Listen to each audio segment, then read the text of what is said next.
So hello everyone, আমাদের West Bengal police, Kolkata police এবং MTS এর এক্সামকে টার্গেট করে একটা ম্যাথমেটিক্সের প্র্যাকটিস সেট আমরা সলভ করেছিলাম।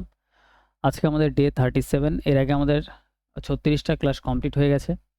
আগের প্রত্যেকটা ক্লাসের লিঙ্ক তুমি এই ভিডিও ডেসক্রিপশনে পেয়ে যাবে, ওকে? আর কোশ্চেনের পিডিএফটা পাবে টেলিগ্রাম চ্যানেলে লিঙ্ক এই ভিডিও ডেসক্রিপশনে দেওয়া আছে। তো এটা আমাদের 100 দিনের সিরিজ, 100 দিন কন্টিনিউ চলতে থাকবে। আর তোমাদের সাপোর্ট যদি ঠিকঠাক থাকে তাহলেই 100 দিন কন্টিনিউ ক্লাসটা হবে। ক্লিয়ার ভাই? একদম ক্লিয়ার। তো ক্লাসের টাইমিং হচ্ছে রোজ সকাল 8:30, ঠিক আছে? তো এখানে আমাদের কি বলছে দেখো, প্রত্যেকটা কোশ্চেন তোমাদের পরীক্ষায় আসবে, এরকম কোশ্চেন রাখা আছে, তোমরা ডাইরেক্ট পরীক্ষায় দেখতে পারবে। এখানে বলছে এবিসি যথাক্রমে 30, 60, 120 দিনে একটি কাজ সম্পূর্ণ করতে পারে। তাহলে আমরা এখানে লিখব এ বি সি 30, 60, 120 দিনে করতে পারে। তাহলে এখান দিয়ে ঝট করে টোটাল ওয়ার্কটা বার করে দাও। 30, 60, 120 লসাগু কত হয়ে যাবে? 120। এবার ঝট করে এখানে এফিসিয়েন্সিটা বার করো, ক্ষমতা। 30 দিয়ে কাটলে 3 4 12 মানে 4 হবে। 60 দিয়ে কাটলে 60 দুগুণে 120, 120 দিয়ে কাটলে একবারে কাটবে। তাহলে এটা পেয়ে গেলাম কাজ করার ক্ষমতা। এ কাজ শেষ হওয়ার 10 দিন আগে কাজ ছেড়ে দেয়।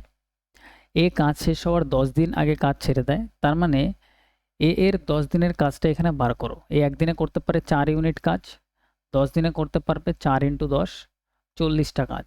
তাহলে এই যে 40টা কাজ যদি শেষের দিকে কেউ কাজ ছেড়ে দেয়, শেষের দিক থেকে যদি কেউ কাজ ছেড়ে দেয়, সেটাই যে 40টা কাজে এর বেরাচ্ছে, সেই কাজটা টোটাল ওয়ার্কের সাথে যোগ হয়ে যায়। তাহলে এখানে 40 যোগ করে দাও। তুমি বলবে একদম ক্লিয়ার। যার এইসব জানা নেই তার মানে তার টাইম অ্যান্ড ওয়ার্ক ঠিকভাবে করা নেই, ঠিক আছে? তোমার আগে বেসিক থেকে তাহলে জিনিসটা শিখতে হবে। না হলে যারা একবার করেছে কোনো জায়গা থেকে টাইম অ্যান্ড ওয়ার্ক, বা আমার চ্যানেলেও যদি তুমি করো, আমি করিয়ে রেখেছি পুরো চ্যাপ্টার ওয়াইজ, তোমরা 40টা ভিডিওর একটা প্লেলিস্ট পেয়ে যাবে, চ্যাপ্টার ওয়াইজ ম্যাথ এখানে করানো আছে। টোটাল 50টা ক্লাস দেবো, মানে চ্যাপ্টার সবই করানো হয়ে গেছে প্রায়, ঠিক আছে? আর যে 10টা ক্লাস আসবে ওটা প্রিভিয়াস ইয়ারের সেট আমি করাবো, এই জন্য 10টা ক্লাস বাকি আছে, ঠিক আছে? এমনি সব চ্যাপ্টারই মোটামুটি কমপ্লিট। তো এবার দেখো এখানে আমাদের বলছে যদি কারো কোনো চ্যাপ্টারের প্রবলেম হয় অবশ্যই চ্যাপ্টার ওয়াইজ ক্লাস তুমি প্লেলিস্টটিকে দেখে নাও, ঠিক আছে? ওকে। এ কাজ শেষ হওয়ার 10 দিন আগে কাজ ছেড়ে দিল, তাহলে 10 দিনের কাজটা আমরা যোগ করলাম। বি কাজ শেষ হওয়ার 5 দিন আগে কাজ ছেড়ে দেয়। বি একদিনে দুটো কাজ করতে পারে, 5 দিনে কটা করবে? 5 দুগুণে 10টা কাজ, তাহলে 10 এখানে শেষের দিয়ে কাজ ছেড়ে দিচ্ছে, তাহলে এটাও অ্যাড হয়ে যাবে। তাহলে টোটাল কাজ এখন হচ্ছে, এদিকে হচ্ছে 0, 4, 5, 6, 7, আর এদিকে হচ্ছে 170টা হচ্ছে টোটাল কাজ। পুরো কাজটা সম্পূর্ণ করতে প্রয়োজনীয় দিনের সংখ্যা খুঁজুন। তাহলে 170 টোটাল কাজ। 3 জন যদি একসাথে কাজ, এবার 3 জনই একসাথে কন্টিনিউ করবে, ঠিক আছে? তাহলে 3 জনই যদি করে 4, 5, 6 রেখে 7, 7, 7 করে কাজ কমপ্লিট হবে। অ্যান্সার 170/7, অপশান সি, এটা আমাদের কারেক্ট অ্যান্সার। এক লাইনে অ্যান্সার আসবে। তাহলে এইটুকুই পেন চলবে এইসব অঙ্ক করার জন্য। আমি তোমাদের যে সলিউশন করাচ্ছি এটা পরীক্ষার খাতায় ডাইরেক্ট তুমি এইভাবেই করতে পারবে, ঠিক আছে? এর থেকে বেশি লেখালেখি করার কোনো দরকার পড়বে না। এর জন্য রেগুলার ক্লাসটা তোমাদের দেখতে হবে। 2 নম্বর কোশ্চেনে আসো। অরবিন্দ ভানুর চেয়ে এত গুণ দ্রুত দৌড়ায়। তাহলে অরবিন্দ আর বি মানে ভানু। তাহলে অরবিন্দর স্পিডটা বেশি, তাহলে এখানে 5 যেটা আছে সেটা অরবিন্দের জন্যই হবে। তাহলে 5 উপরে অরবিন্দের জন্য। ভানু হচ্ছে তাহলে কত? 4। এটা হচ্ছে স্পিডের রেশিও। এটা কিসের রেশিও? স্পিডের রেশিও। তুমি বলবে ইয়েস, নো প্রবলেম। একটি দৌড়ে যদি অরবিন্দ ভানুকে 60 মিটারের লিড দেয়, এখানে অরবিন্দ, এইখানে ভানু। অরবিন্দ বলছে ভানুকে যে তুমি আমার থেকে 60 মিটারের লিড দিচ্ছে, মানে 60 মিটার আগিয়ে দাঁড় করিয়ে রেখেছে ভানুকে। ভানুকে বলছে তুই 60 মিটার আগে গিয়ে দাঁড়া। তার কারণ অরবিন্দের স্পিড বেশি, অরবিন্দ জানে ওকে গিয়ে আমি ধরেই নেব, কোনো একটা সমস্যা হবে না। তাহলে এখানে অরবিন্দ আর ভানুর মধ্যে গ্যাপ কত? 60 মিটারের গ্যাপ।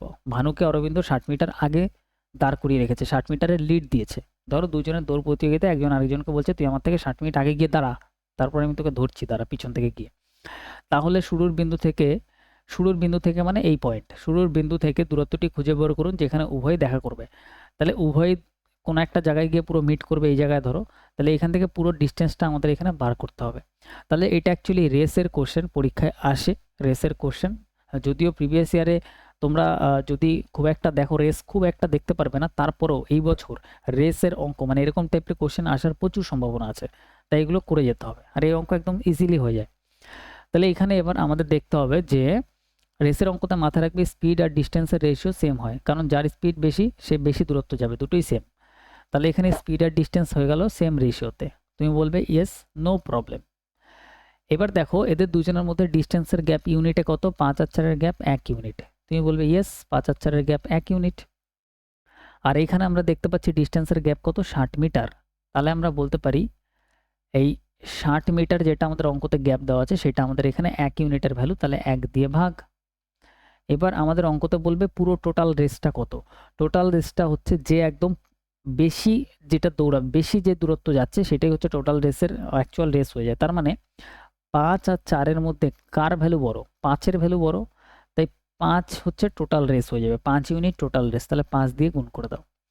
এবার তোমার মাথায় কোশ্চেন আসবে স্যার আমি 5 কেন গুণ করলাম, 4 কেন গুণ করলাম না? তার কারণ, একটা লজিক্যাল কারণটা বুঝাই। সেই ব্যাপারটা হচ্ছে যার যে ডিস্টেন্স 4 ইউনিট যাচ্ছে সে অ্যাকচুয়ালি এইখান থেকে এইটুকু ডিস্টেন্স যাচ্ছে, ঠিক না?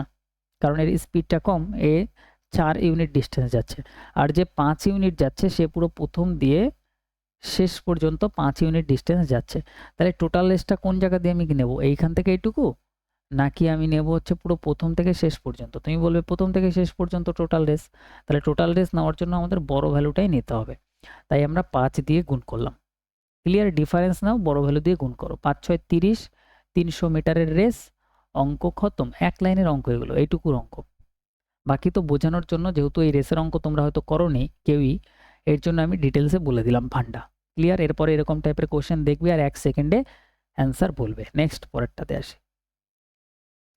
3 নম্বরের কোশ্চেনটা কি বলছে? বলছে একটি নিবন্ধ 1200 টাকায় তালিকাভুক্ত করা হচ্ছে, তার মানে এটার মার্ক প্রাইস। তালিকাভুক্ত করা মানে মার্ক প্রাইস। মার্ক প্রাইস কত? চিহ্নিত মূল্য 1200 টাকা। তুমি বলবে ওকে। এরপর দুটি ছাড় দেওয়ার পরে একজন গ্রাহক 972 টাকা প্রদান করেন। একজন গ্রাহক এটা 972 টাকা দিয়ে কিনছে, তার মানে এটা সেলিং প্রাইস তুমি ধরে নিতে পারো 972। ওকে, তুমি বলবে ওকে। যদি প্রথম ডিসকাউন্টটা 10% হয়, এখানে যে ডিসকাউন্ট দেওয়া হচ্ছে, টোটাল দুটো ডিসকাউন্ট দেওয়া হচ্ছে। প্রথম ডিসকাউন্টটা, যদি প্রথম ডিসকাউন্টের হার 10% হয়, দ্বিতীয় ডিসকাউন্টটা কত? দ্বিতীয় ডিসকাউন্ট মানে এক্সের ভ্যালু আমাদের বার করতে হবে। কীভাবে করবো? কোনো ঘাবড়ানোর বিষয় নেই, এক লাইনের অ্যান্সার আসবে। প্রথমে 1200 টাকা দাম ছিল, সেটার উপরে 10% ডিসকাউন্ট মানে 90% বিক্রি হচ্ছে, তাহলে 90/100 মানে 0 0 কাটলে 9/10। এখানে 0 0 একটা একটা 0 ক্যান্সেল করো। ওকে, তাহলে 8 12 9 12 108, আর একটা 0 আছে, তার মানে জিনিসটার দাম হচ্ছে কত? ফার্স্টে ডিসকাউন্ট দেওয়ার পরে 10% ডিসকাউন্ট দেওয়ার পরে 1200 টাকার জিনিস হচ্ছে 1080 টাকা। এবার এই যে 1080 টাকার যে জিনিসটা আছে, সেই জিনিসটাও এখন সেকেন্ড ডিসকাউন্ট X%, এই ডিসকাউন্টের পরে 972 টাকায় বিক্রি হচ্ছে। তাহলে এখানে কত টাকার ছাড় হচ্ছে? তাহলে তুমি দেখবে এখানে হচ্ছে 1080 আর 972, তাহলে এদিকে আমরা পাবো 8, এদিকে 0, এদিকে 1, 108 টাকার ডিফারেন্স। তাহলে এখানে ছাড় কত? 108 টাকার ছাড় দিচ্ছে। এই ছাড়টা কোন টাকার উপর দিচ্ছে? 1080 টাকার উপর, কারণ 1080 টাকার জিনিসই এই 1080 টাকার জিনিসটাই এই দামে বিক্রি হচ্ছে। তাহলে আমরা বলতে পারি 1080 টাকার জিনিসের উপরে ছাড় দিচ্ছি কত? 108 টাকার ছাড় দিচ্ছি। তাহলে শতকরায় কত ছাড় দিচ্ছি? শতকরায় মানে 100% গুণ করে দাও। 108 ক্যান্সেল, 0-র সাথে 0 ক্যান্সেল, তাহলে তুমি বলবে 10%-এর ডিসকাউন্ট। তাহলে অ্যান্সার কত? সেকেন্ড ডিসকাউন্টটাও 10%-এর। কোনো সমস্যা? তুমি বলবে নো প্রবলেম, কোই তাকলিফ দিক্কত নেই হে ভাই, সহি হে। নেক্সট আমরা পরেরটাতে আসি। আর রেলওয়ের প্রিভিয়াস ইয়ারে কোশ্চেন করাচ্ছি, যারা এই বছর রেলের এক্সাম দেবে তারা ওই সিরিজটা অবশ্যই করো, নালে ভাই তোমার পরীক্ষায় পাশ করা চাপ হয়ে যাবে। সোজা সাপটা হিসাব, ফ্রি অফ কস্ট যেটা দিচ্ছি ওটা পেড ক্লাসের জিনিস দিচ্ছি।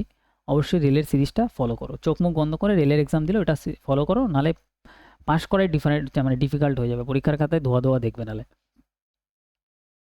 নেক্সট দেখো 4 নম্বর কোশ্চেন।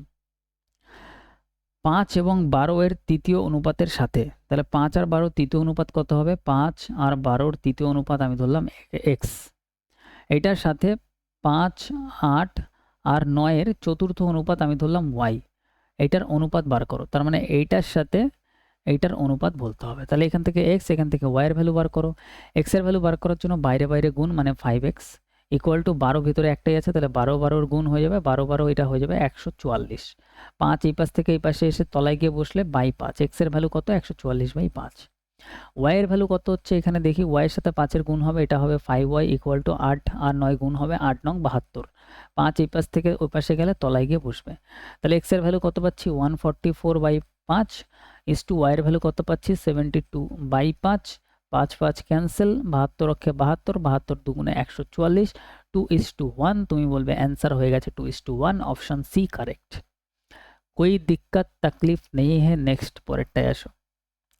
5 নম্বর কোশ্চেনটা বলছে 21 সেন্টিমিটার ব্যাসার্ধের একটি লোহার বলকে গলিয়ে, তাহলে 21 সেন্টিমিটার ব্যাসার্ধের একটা বল ছিল, সেটাকে গলিয়ে আমরা 7 সেন্টিমিটারের ব্যাসার্ধের বলের গোলে পুনঃস্থাপন করা হচ্ছে, মানে এইটা থেকে এটা আমরা বানাচ্ছি। এটা একটু ছোট সাইজের আছে, তাহলে এটার থেকে এটা বেশি তৈরি করা যাবে। বলছে গোলাকার বলের সংখ্যা নির্ণয় করো, তাহলে এরকম কতগুলো ছোট ছোট বল তৈরি হবে, আমি ধরলাম এক্সটা বল তৈরি হবে। তো এখানে কোনো জিনিস গলিয়ে কিছু তৈরি করা মানে তার আয়তনটাকে, মানে আয়তনটা দুই জায়গাতেই সেম, তাহলে আয়তনের সূত্র অ্যাপ্লাই করতে হবে এখানে। গোলকের আয়তনের সূত্র হচ্ছে 4/3 পাই আর কিউব ইকুয়াল টু, এখানেও হবে 4/3 পাই, এটাকে R1 ধরে নাও, এটাকে R2 ধরে নাও, R2 কিউব পাই। 4/3 ক্যান্সেল, পাই পাই ক্যান্সেল। এখানে আর এর ভ্যালু কত ছিল 21, তাহলে এটা হবে 21 এর কিউব, ঠিক আছে। আর এখানে আমরা ধরে নিচ্ছি যে এক্সটা এরকম গোলক তৈরি হয়েছে, তাহলে ইন্টু এক্স করে নাও একটা, ঠিক আছে। এক্স এর ভ্যালুটাই বার করতে হবে। আর ছোটটার ক্ষেত্রে আর কত 7 সেন্টিমিটার, তাহলে এটা হবে 7 এর কিউব, আর এদিকে হবে এক্স। তুমি বলবে নো প্রবলেম। 21 এর কিউব মানে 21 ইন্টু 21 7 এর কিউব দিয়ে এই পাশে গেলে ভাগ হয়ে যাবে, তাহলে 7 ইন্টু 7 ইকুয়াল টু এক্স। এখান দিয়ে এটা কাটলে পাবো 3, এখান দিয়ে এটা কাটলে পাবো 3, এখান দিয়ে এটা কাটলে পাবো 3, 3 3 9, 3 9 27, এক্স ইকুয়াল টু 27। 27টা এরকম ছোট ছোট আমাদের গোলক তৈরি হবে। তুমি বলবে ইয়েস স্যার, একদম কারেক্ট। নেক্সট পরেরটায় আসি। 6 নম্বর কোশ্চেনটা বলছে একজন সবজি বিক্রেতা তার ওজন ব্যবহার করে, তার কাছে একটা আলাদা একটা ওজন রেখে দিয়েছে, ডুপ্লিকেট ওজন। এইসব হচ্ছে ডিসঅনেস্ট ডিলারের অঙ্ক। একজন সবজি বিক্রেতা তার ওজন ব্যবহার করে বিক্রি করেন যা প্রকৃত ওজনের চেয়ে 12% কম। তাহলে এইসব অঙ্ক করার জন্য সবার আগে অনেকভাবে করা যায়, রেশিও টিস্যু দিয়ে করা যায়, ওগুলো একটু ব্রেনে প্রেশার পড়ে যায়, মানে ব্রেনটা একটু ফাস্ট হলে, তোমার ঠিকঠাক প্র্যাকটিস থাকলে তুমি রেশিও দিয়ে গেলে বেশি সুবিধা, বাট নর্মালিও তুমি করতে পারো। 100 ধরে নাও, এখানে 100 ধরে নিলে, আর বাঁদিকে লিখবে ওয়েট, বাঁদিকে শুধু ওয়েটটা রাখবে, ব্যাস মাথায় রাখো, বাঁদিকে রাখবো ওয়েট। তাহলে 100-র জায়গায় বলছে প্রকৃত ওজনের থেকে 12% কম ওজন দিচ্ছে, ওজনে 12% কম দিচ্ছে, তাহলে 100 থেকে 12 কমিয়ে দিলে কত হবে 88, তাহলে ওজনে দিচ্ছে কত 88। তুমি বলবে ইয়েস ক্লিয়ার। আর এদিকে হবে আমাদের প্রাইসটা, যেটা প্রফিট বা লস হবে, এদিকে প্রাইসটা হবে। ক্রয় মূল্যের উপর 32% লাভ করে, তাহলে 32% যদি প্রফিট নেয়, তাহলে 100 জিনিস বিক্রি করবে কত 132। তুমি বলবে ইয়েস, এটাও তো ক্লিয়ার, এটা তো সোজাই। মোট লাভের শতাংশ বের করুন, তাহলে লাভ দেখার জন্য জাস্ট একটা এইটা দেখো যে 88 জিনিস 132-এ বিক্রি হচ্ছে, তাহলে কত বেশি, মানে কত বেশি লাভ করছে কত। তাহলে এখানে আমরা পাবো 88, এদিকে তার মানে হচ্ছে আমাদের হবে হচ্ছে 44। ডিফারেন্স কত হবে 132 আর 88-র ডিফারেন্স, পার্থক্য হবে 44। তাহলে 44 টাকার প্রফিট ধরে নাও। তাহলে এবারে যদি আমরা পার্সেন্টেজে বার করি, তাহলে 44-এর প্রফিট, বেস ভ্যালু হচ্ছে 88 নেবে, 88-এর ওপর 44-এর প্রফিট, 44-এর প্রফিট শতকরায় কত 100% দিয়ে গুণ। সবসময় বেস ভ্যালু এটাই নেবে, বেস ভ্যালু মানে নিচের ভ্যালুটা এটাই নেবে। 44 দিয়ে কাটো, 2 বারে কাটবে, 2 দিয়ে 100-কে কাটো, 50 বারে কাটবে, অ্যান্সার 50%। তুমি বলবে ইয়েস, সোজাই ছিল, সোজাই লাগলো, পরীক্ষায় আসবে করে ফেলবে, কোনো অসুবিধা হবে না। নেক্সট পরেরটা আসো। 7 নম্বর কোশ্চেন বলছে এ বি সি একটি কাজ যথাক্রমে 8 4 16 দিনে করতে পারে, তাহলে লেখো এ বি সি 8 4 16, লসাগু কত হবে 16, 8 দিয়ে কাটলে 2, 4 দিয়ে কাটলে হবে 4, 16 দিয়ে কাটলে 1, এটা হচ্ছে ক্ষমতা। এইসব মুখস্থ হয়ে যাবে, এতবার করবে। প্রতি দ্বিতীয় দিনে এ কে বি এবং সি উভয় সাহায্য করে, তাহলে প্রথম দিন এ করে, পরের দিন এ কে সাহায্য করে বি আর সি মিলে, এইভাবে কন্টিনিউ হচ্ছে। প্রথম দিন যদি এ করে, তাহলে এ একা দুটো কাজ করবে, পরের দিন এ বি সি তিনজন একসাথে করলে 2 আর 4 6 আর 1 7, এখানে 7টা কাজ কমপ্লিট হবে। তুমি বলবে ওকে, এত দূর পুরো ক্লিয়ার। এবার আমাদের এখানে বলছে সম্পূর্ণ কাজটা সম্পূর্ণ করতে কতদিন সময় লাগবে, মানে পুরো কাজটা কমপ্লিট করতে কতদিন টাইম লাগবে। এবার দেখো, প্রথম দিনে 2টো কাজ হচ্ছে, পরের দিনে 7টা কাজ হচ্ছে, তাহলে 7 আর 2 9টা কাজ হচ্ছে, আমরা এখানে পাচ্ছি 9টা কাজ হচ্ছে, 9টা কাজ হচ্ছে। দিন কত, একদিন 2 দিন, 2 দিনে 9টা কাজ হচ্ছে। ওকে, তুমি বলবে ওকে নো প্রবলেম। এবার আমাদের টোটাল কত কাজ আছে 16, তাহলে এবার যদি আমি দেখি এখানে যদি আমি 9 ডবল করি, মানে 18 হয়ে যাবে, বেশি হয়ে যাবে, তাহলে এখানে পুরোপুরি আমরা নিতে পারবো না ওইভাবে। তাহলে নেক্সট আরেক দিন, 2 দিন হয়ে গেছে, নেক্সট দিন দেখো, প্রথম দিনে এরা, দ্বিতীয় দিনে এরা, তাহলে 3 নম্বর দিন নেক্সট পরের দিনে আবার এ কাজ করতে আসবে, এ এসে 2টো কাজ করবে, তাহলে এখানে কটা কাজ হয়ে গেল? টোটাল 2 আর 1 3 দিনে কাজ হয়ে গেল, 9 আর 2 11টা কাজ কমপ্লিট হয়ে গেল। টোটাল 16টার মধ্যে যদি 11 হয়ে যায় তাহলে আর আমরা বলতে পারি যে 5টা কাজ বাকি। 16টার মধ্যে 11টা হয়ে গেলে 5টা কাজ বাকি।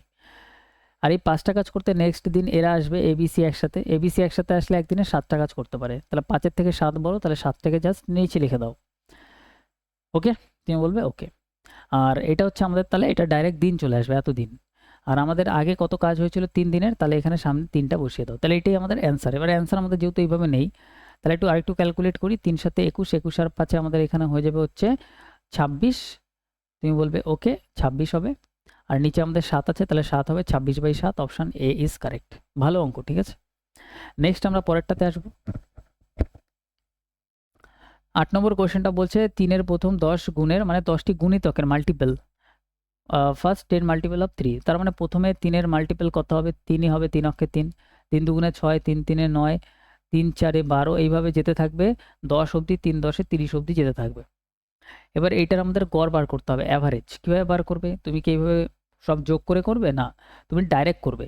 প্রথমটা আর লাস্টেরটা যোগ করো, 3 আর 30 যোগ করলে 33, জাস্ট 2 দিয়ে ভাগ করে দাও। 2 দিয়ে ভাগ করলে হবে 16.2, 16 দুগুণে 32 পয়েন্ট আর 16.5।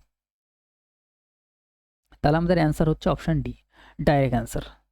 নেক্সট পরেরটাতে আসি, 9 নম্বর।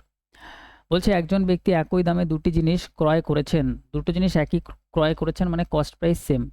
তাহলে প্রথমটার সিপি যদি 100 টাকা হয়, পরেরটারও কেনা দাম কত? 100 টাকা।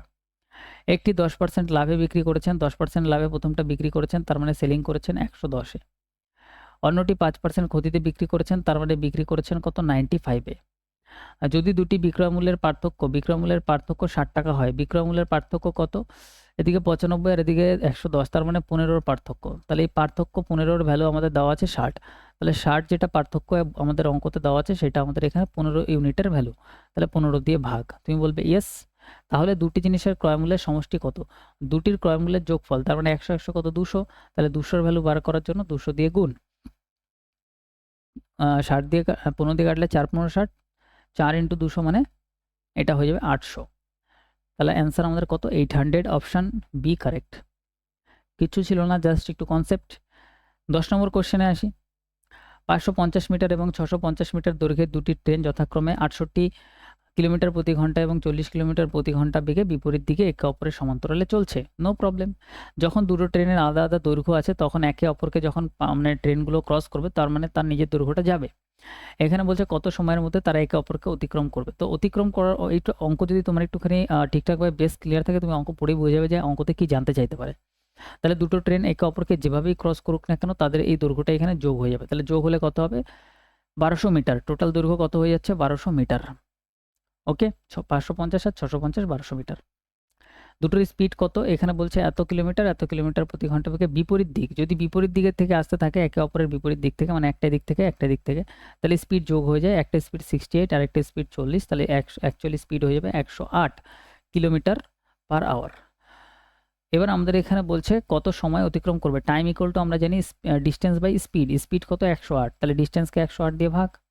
এবার এটা আছে কিলোমিটার পার আওয়ার, উপরেরটা আছে মিটারে। তাহলে নিচেরটাকে আমাদের মিটারে নিতে হবে। মিটারে নেওয়ার জন্য 5/18 দিয়ে গুণ। তুমি বলবে ইয়েস, নো প্রবলেম। আর এই নিচের যে 18টা আছে, সেটা ডাইরেক্ট উপরে চলে যায়, তাহলে এটাতেও কোনো প্রবলেম নেই। নিচের 18টাকে আমরা উপরে পাঠিয়ে দিলাম। কাটাকাটি করো, অ্যান্সার চলে আসবে। যদি আমরা কাটি, এখানে 9 দিয়ে কাটলে 2, 9 দিয়ে কাটলে এখানে হয়ে যাবে 12, এই 12-র সাথে এই 12 ক্যান্সেল করলে এখানে হয়ে যাবে 100, 5 দিয়ে যদি এটাকে কাটি 20, 20 × 2 আমাদের এখানে অ্যান্সার হয়ে যাবে 40 সেকেন্ড। তাহলে অ্যান্সার সেকেন্ডে আসবে, কারণ মিটার পার সেকেন্ডে নিয়ে নিয়েছিলাম। তাহলে অ্যান্সার আমাদের অপশান এ, 40 সেকেন্ডে ক্রস করে যাবে। ক্লিয়ার? তুমি বলবে ইয়েস, একদম ক্লিয়ার, জলের মতন ক্লিয়ার, নো প্রবলেম। তাহলে ক্লাসটা ভালো লাগলে অবশ্যই চ্যানেলটা সাবস্ক্রাইব করে দিও, বন্ধুদের সাথে শেয়ার করে দিও। যত বেশি বেশি ভিউজ আসবে, আমারও তত বেশি আগ্রহ বাড়বে তোমাদের সাথে ইন্টারাক্ট করার, ঠিক আছে, ইন্টারাকশন করার। তো দেখা হচ্ছে পরের ক্লাসে। ধন্যবাদ ভাই। ওকে।